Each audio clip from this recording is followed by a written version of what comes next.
pada pagi hari ini saya yang kemarin terkait masalah hipertensi, sekarang masalah diabetes mellitus atau penyakit gula.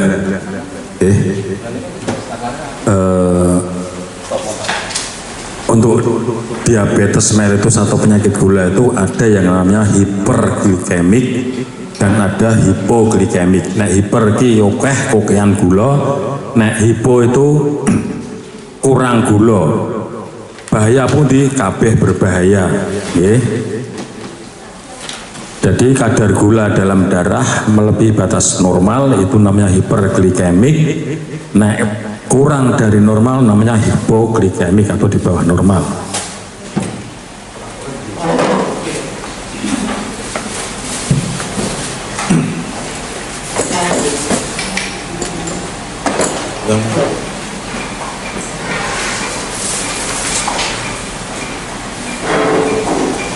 Itu kan terganjur. Kemarin kan mesti terganjur.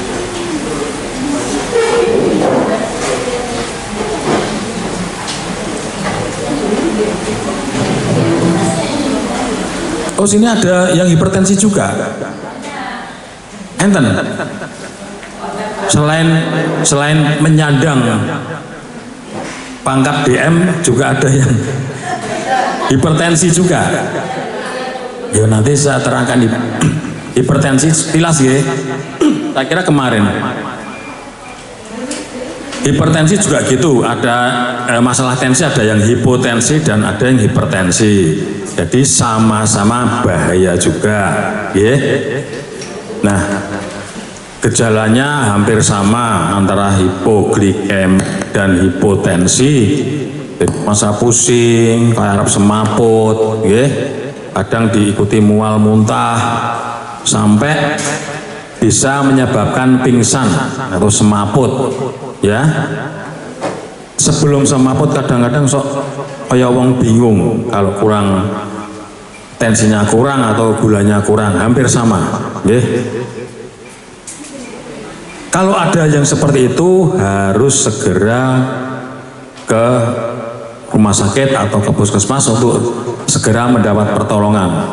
Umpama ngerti-ngerti perpot-perpot, wah kok arep semaput, terus kaya wong gelisah bingung, padahal menyandang gula atau hipertensi atau hipotensi, itu segera meminta pertolongan ke tenaga kesehatan.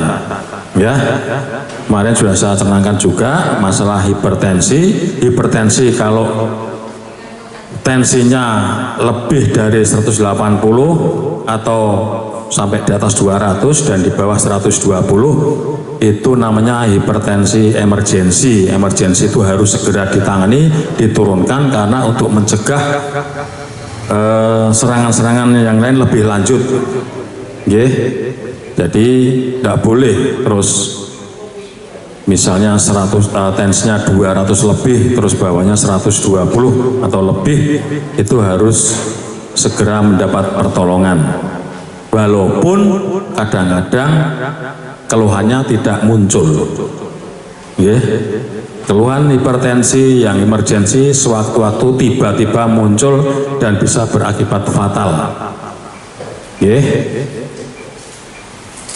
Keluhannya sama, cengeng, sakit kepala, kadang-kadang nyeri dada, terus kebas, kesemutan, mata terasa gedibel, ngoten niku kan?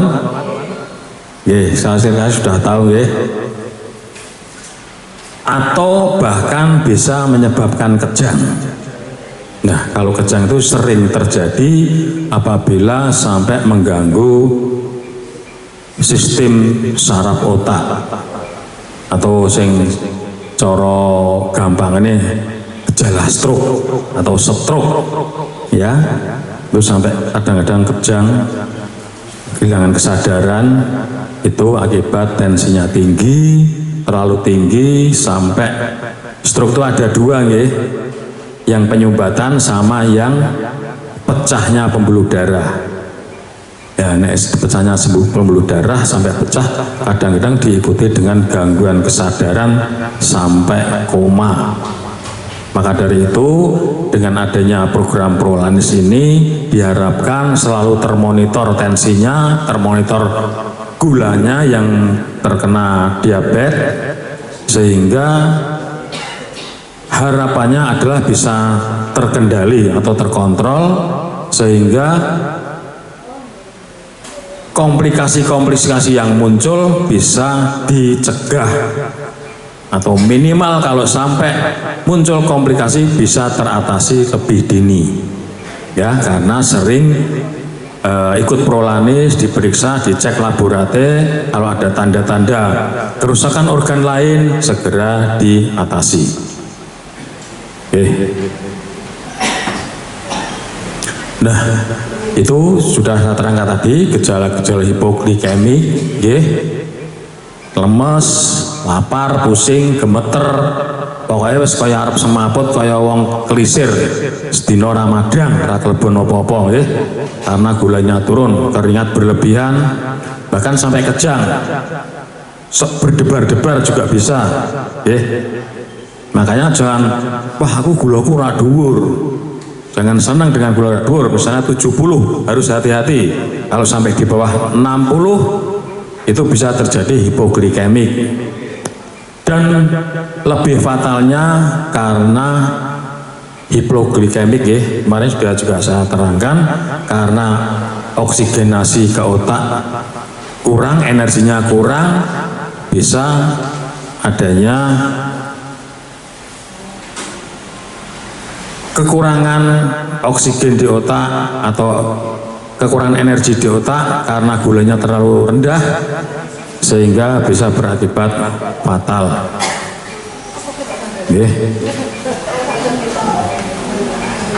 Nah, ini harus tahu, ya, kok iso gulaku kurang ini apa, kok iso hipoglikemik, kadar gula darahku itu kurang, sebabnya apa? Karena apa? Penggunaan insulin atau obat diabetes, terutama golongan sulfonylurea, ya, yang melebihi dosis atau tidak teratur. Jadi untuk penjenengan yang menyandang hipertensi maupun gula, kalau bisa jangan ngerti terus tuku dewe nang apotek, ya, tanpa ada pengawasan dari dokter. Akibatnya kalau sampai terjadi penurunan yang berlebihan, ya, karena penggunaan obat, itu bisa fatal, terutama untuk obat-obat gula, ya.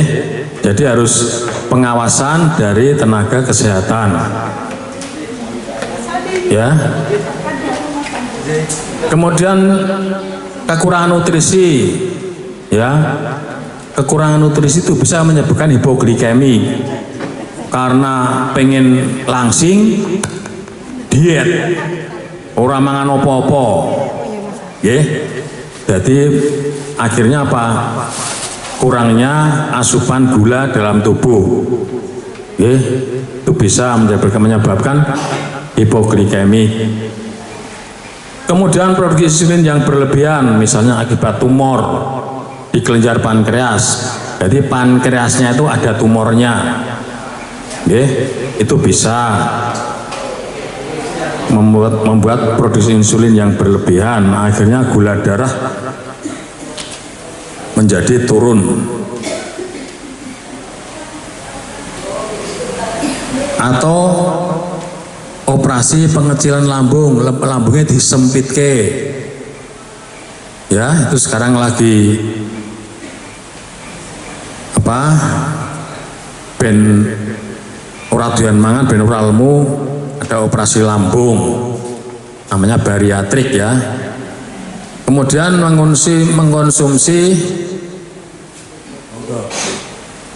mengkonsumsi alkohol secara berlebihan, atau sedang menderita hepatitis, gangguan ginjal, malaria, atau sepsis. Jadi prinsipnya hipoglikemik itu jangan dianggap sepele, jangan dianggap enteng. Wah, gulaku ora dhuwur, wis ora apa-apa. Tahu-tahu ngerti gulane turun sampai pingsan, bisa terjadi gangguan sirkulasi oksigen di otak, bisa menyebabkan kaya wong stroke itu. Atau sampai bisa menyebabkan kematian. Jadi harus hati-hati. Nah, bagaimana untuk mengatasi hipoglikemik? Kalau sudah tahu, konsultasi ke puskesmas misalnya, itu harus juga dikonsultasikan ke gizi bagaimana mengatasi hipoglikemik. Yang paling pertama, kalau misalnya kadang-kadang yang ada minum obat anti diabetes, obat-obat diabetes untuk menurunkan gula, kadang-kadang tanpa disadari aku ngombe obat terus kok ngerti-ngerti berkunang-kunang perpet-perpet kayak yang harus semaput. Tolongan pertama adalah gawe teh manis, diudak sing manis diminum. Kok nek wis rada waras langsung ke puskesmas cek gula. Ngoten nggih, ndak usah takut nggih. Kalau walaupun kena gula, tapi kalau ada indikasi hipoglikemik seperti keluhan-keluhan tadi, sing keluar keringat, terus gembrebes berdebar-debar kayak wong arep semaput, langsung ngambil teh hangat, dikasih gula, diminum. Itu pertolongan pertama.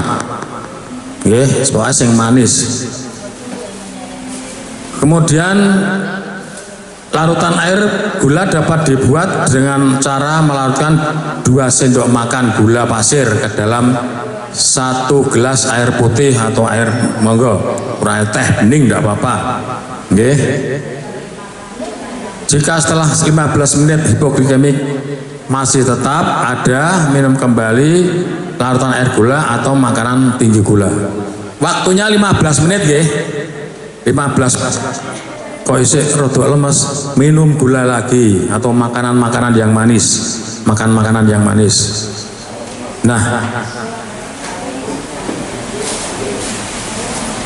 kemudian kalau sudah cek gula kok wis normal, ya udah makan selingan yang lain, makanan apa terserah, snack atau apa itu bisa dimakan. Kemudian tetap berkonsultasi ke dokter atau tenaga medis. Ngoten nggih, Pak, Bu. Jadi tidak usah takut. Ini yang penting, mengatasi segala macam keadaan terkait masalah kesehatan, prinsipnya ojo panik sih, ojo wedi sih. Jadi dilihat ini apa, berpikir iki kok ngene. Aku kudu piye. Jadi langkahnya harus benar-benar tepat.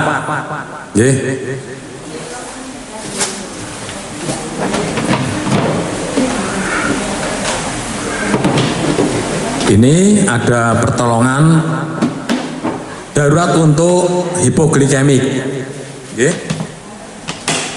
Perlu diingat, bila menemukan seorang yang diduga mengalami gula darah rendah dan tidak sadarkan diri, tidak sadar diri, jangan di makanan minuman, nanti keselak-selak. Kalau tidak sadar diri, jangan diberi makanan atau minuman karena masuk ke paru-paru. Risikonya masuk panganan itu masuk ke paru-paru, jadi terjadi penyumbatan paru. Kalau ada orang semaput kira-kira iki wong loro gula, habis minum obat gula terus kira-kira gulanya drop, yang penting diselehke tempat aman dulu, tempat aman dulu. Kemudian cari pertolongan medis, minimal ada yang tahu teleponnya yang sini, yang punya ambulan langsung telepon ambulan, Kemudian dibaringkan posisi yang nyaman.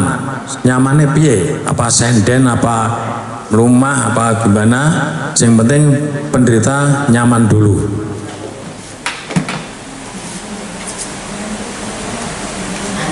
Kemudian kalau sudah nyaman, kalau memang pernafasannya bagus, ya agak miring ke kanan, karena jantungnya biar tidak tertekan. Kemudian lakukan resusitasi. Kemarin sudah kita latih dari yang di sini ada pelatihan bantuan hidup dasar, bagaimana cara mengatasi gawat daruratan di jalan atau di rumah atau di mana saja. Kan nggak mungkin kita sebagai tenaga medis kejadian-kejadian itu kan tidak mungkin di sini. Kadang-kadang di neng ngalas, opo neng rumah apa di mana di jalan. Nah, itu harus kemarin harus dilatih. Apabila pasien sadar, berikan permen atau minuman yang manis sebagai pertolongan pertama agar gula darah naik. Kemudian tadi hampir sama 15 menit. Setelah itu apabila di bawah, masih di bawah 70, berikan lagi makanan atau minuman manis. Pokoknya ini diombeni sing legi. Ya. Kemudian nek wis mulai bagus, tetap konsultasikan ke tenaga kesehatan atau dibawa ke rumah sakit untuk pemeriksaan lebih lanjut apakah ada organ-organ lain yang terdampak dari akibat hipotensi, hipoglikemik. Okay.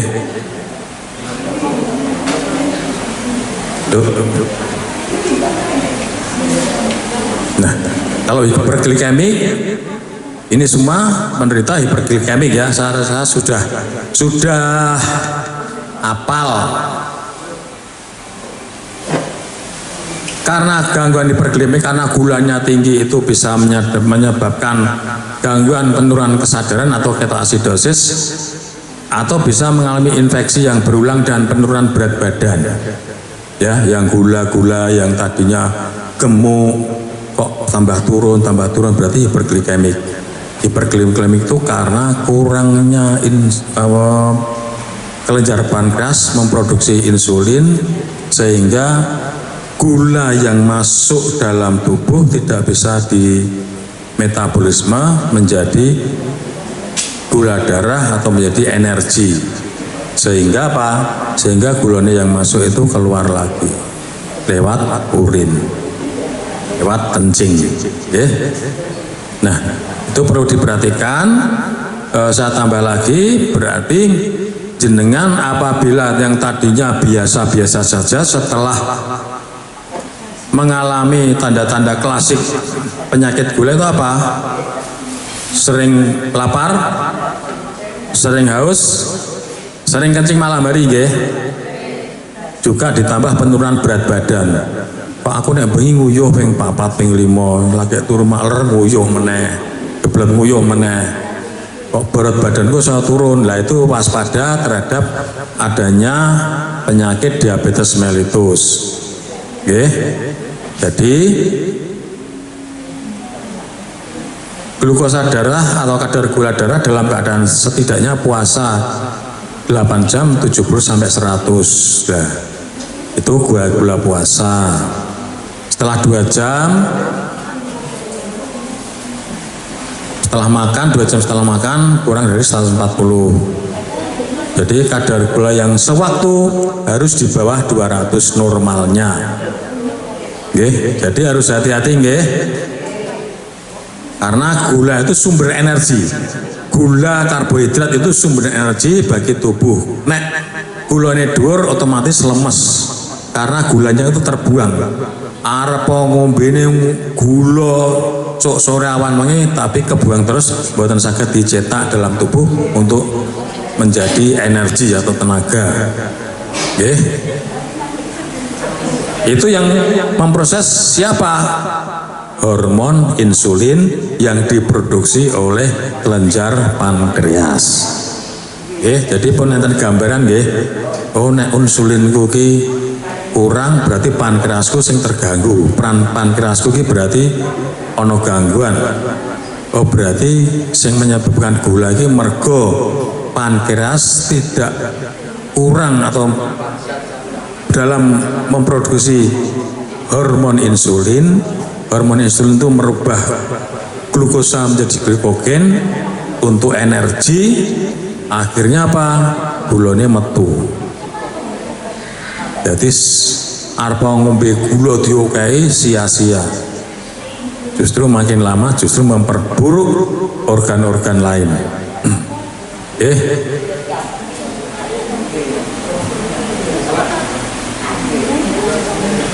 Ini jenengan saged maos nggih. Sekolah pacake mawon nggih. Berikut ini adalah beberapa kondisi yang dapat menyebabkan hiperglikemik, yaitu diabetes tipe 1, kondisi ketika tubuh tidak memiliki insulin yang cukup. Nah, itu tubuh tidak memiliki insulin yang cukup karena terganggunya kelenjar pankreas. Yang tipe 2, kondisi yang menyebabkan sel tubuh tidak sensitif terhadap hormon insulin. Jadi sel-selnya itu tidak sensitif, ada sel-sel yang kurang sensitif terhadap atau dikai insulin tidak respon. Kemudian gangguan hormonal yang dapat menyebabkan resistensi insulin seperti sindrom Cushing, hipotiroid atau polycystic ovarian syndrome. Infeksi berat misalnya sepsis atau COVID-19 juga stres. Jadi gini Bu, setiap ada kejadian yang mengganggu sistem tubuh, stroke, stres, kecelakaan, kehamilan, semaput misalnya, itu mesti gulanya ada kenaikan. Karena untuk mengkompensasi organ-organ yang terkena. Ya, saat dulu pernah jatuh, dikira gulanya itu memang naik, waktu itu 200 berapa gitu. Padahal saya enggak kena gula, terus dikira gula, terus diobati, itu akan menurun dengan sendirinya. Tapi kalau memang ada riwayat keturunan, memang ada riwayat gula, ya tetap gulanya itu tetap naik. Jadi gula itu ada gestasional, pada waktu kehamilan gulanya bisa naik. Stres itu bisa menaikkan gula juga, stres berat. Juga efek samping dari obat-obat tertentu seperti diuretik atau kortikosteroid. Nah, ini yang sering kalah kaprah yang beredar di masyarakat. Minum diuretik, furosemid, ben ngunyuhe lancar tanpa ada indikasi. Ben gering jari ini. Atau sing ora doyan mangan pengen lemu minum obat-obat kortikosteroid. Napa obat kortikosteroid? Contohnya dexamethasone. Kadang-kadang ada toko obat atau apa itu yang dijual bebas itu, hati-hati. Dexamethasone itu sangat berbahaya kalau diminum orang dengan kondisi hiperglikemik. Wong di loro gula kok kering ben lemu minum dexamethasone. Bahaya. Bisa selamat jalan. Kalau tumbas neng toko obat apotek, yang mau bertanggung jawab siapa? Betul enten toh? Nah, makanya yang terkena hipertensi, diabetes, langsung konsultasikan saja ke puskesmas, ke dokter. Di sini terukur mana-mana obat yang cocok kagem panjenengan. Obat ini cocok enggak? Kalau enggak besok ditambah dosisnya atau diganti atau dikurangi. Gula juga begitu, jangan minum obat gula. Wah, aku apalagi saya ngono kembarane loro gula. Aku ki loro gula, tak obatku Aku iki obat gulaku, aku ngombe obat gula normal saat niki. Ya didum. Jangan seperti itu, berbahaya sekali.